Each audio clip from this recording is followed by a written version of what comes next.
All right, today we're going to unravel a work of art that sent absolute shockwaves through an entire nation. It's a collection of poetry called Midaregami, which translates to Tangled Hair, and trust me, that name is perfect.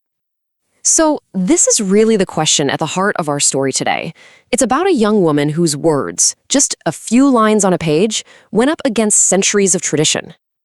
I mean, listen to that. With verses just like this one, Yosano Akiko basically announced a whole new kind of voice. It was personal, it was passionate, and it was completely, unapologetically female. So yeah, let's dive in and figure out what made her words so incredibly revolutionary.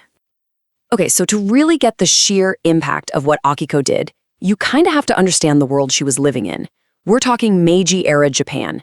Now, on the one hand, it was this time of super fast modernization, but on the other, female expression was still really strictly controlled. And this right here, this just captures that clash perfectly. You had the traditional ideal, be modest, be obedient, kind of fade into the background. And then, bam, you have Akiko's reality, which was all about individual desire, being emotionally honest, and celebrating yourself. It was a total rebellion. And get this, when Midaregami was published in 1901, Akiko was only 22 years old. Can you imagine? Her work was immediately, and I mean immediately, controversial. Critics called it scandalous, decadent. You see, she wasn't just writing poetry, she was basically lighting a fuse. All right, let's get into one of the most radical things Akiko did. She celebrated the female body, but here's the key. Not as an object for someone else's gaze, but as a source of a woman's own power and vitality. That was a huge deal. So she starts with the hair, which, remember, is the title of the collection. It's such a powerful symbol of femininity, right?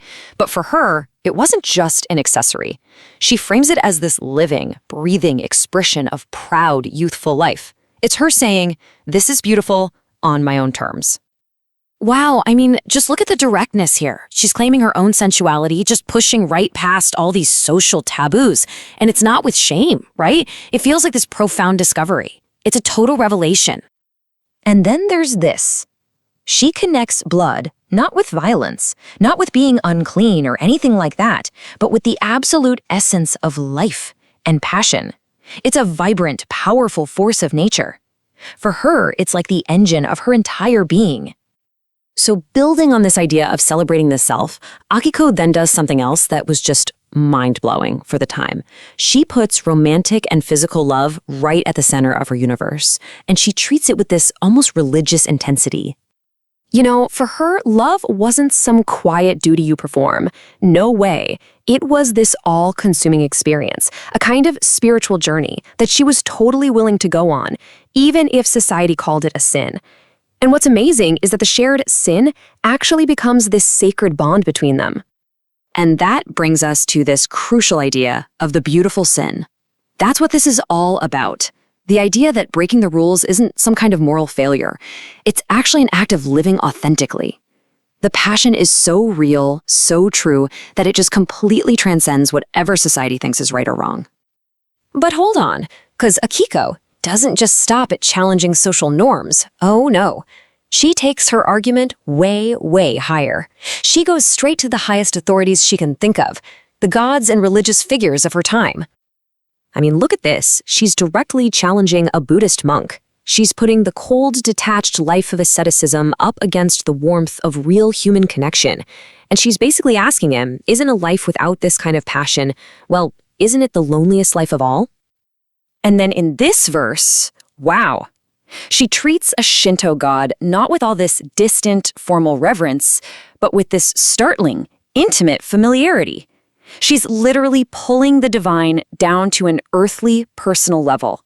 The god isn't some untouchable force in the sky. He's a figure she can actually reach out and touch.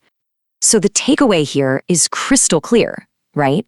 When you put dogma up against desire, Akiko's speaker, every single time, chooses the vibrant, real, tangible feelings that she has.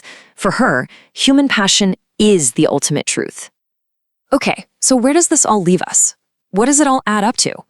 Well, it all comes back to that central metaphor of the entire collection, her tangled hair. Yeah, throughout all these poems, her hair becomes this powerful symbol for, well, for everything she is. It represents her complex thoughts, her so-called sinful passions. And maybe most importantly, her absolute refusal to be combed out and smoothed into some simple, acceptable shape that society wants. And this poem right here, this just brings it all home. It gets to the very heart of everything. Midaregami is basically a declaration of independence. It says that a woman's life and her inner world can be messy and complex and passionate, and that this isn't a flaw. No, it's the very source of its beauty. So, Yosana Akiko used these tiny 5-line poems to challenge her entire world over a century ago. And she leaves us with a question that I think still resonates so powerfully today. What tangled, beautiful truths are we ready to express in our own lives?